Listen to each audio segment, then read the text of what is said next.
Hello, colleagues. My name is Claudia Abar, and I am a kindergarten teacher in District 4. I'm also one of your virtual content specialists for kindergarten math. We wanted to create a video today to highlight some of the features of Zoom.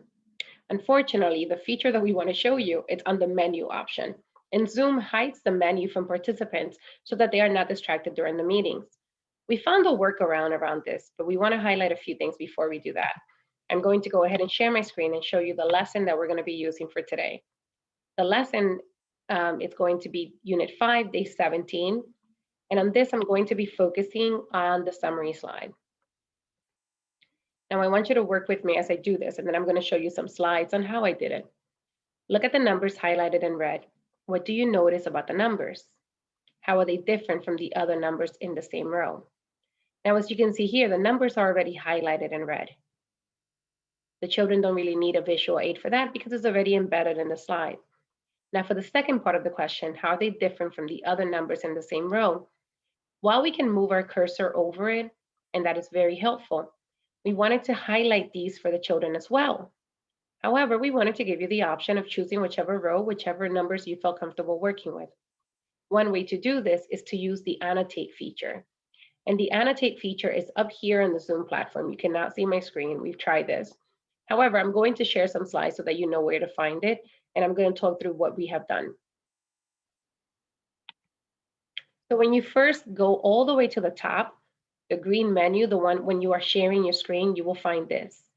These are the additional menu options. You have the mute option, stop video, security, participants, new share, pause share, and here is the one that we want to highlight, annotate.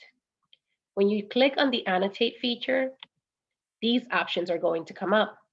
Here you have an option to create a mouse, select, text, draw, stamp, spotlight, eraser, format, undo, redo, clear, or save.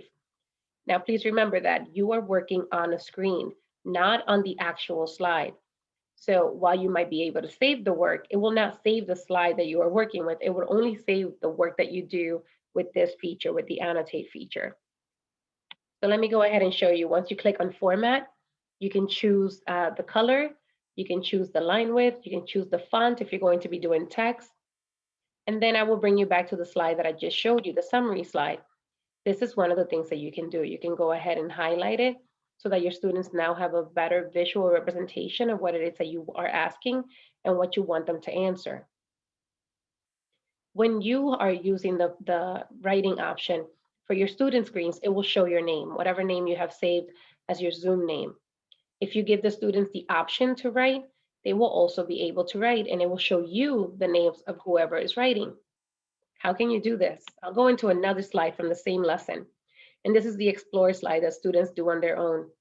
In the rare opportunity that you have additional time and you want to review something with the children, even though the explore slides are meant to be done independently, you can go ahead and go here.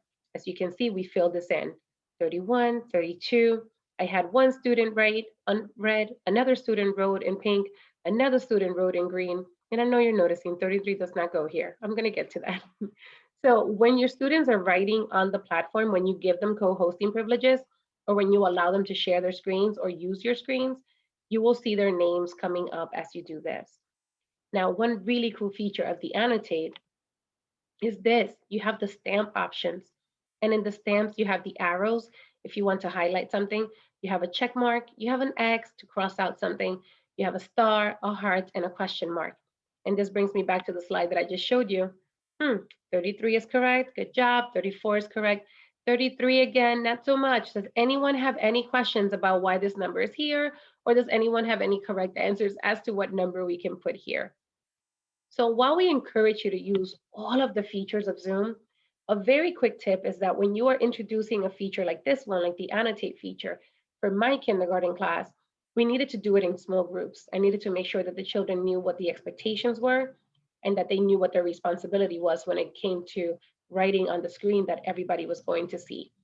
You know your children better than anyone, and we know that you'll do a wonderful job if you decide to use this feature. We wanted to make sure that we highlighted it for you because while I've been working on Zoom platforms since, well, over a year now, I never knew about that feature. And in kindergarten, anything that makes it exciting, colorful, fun is always encouraged. We hope that you learned something from this video, and we hope that you'll be willing to try the app. Thank you so much for watching. We'll talk to you soon.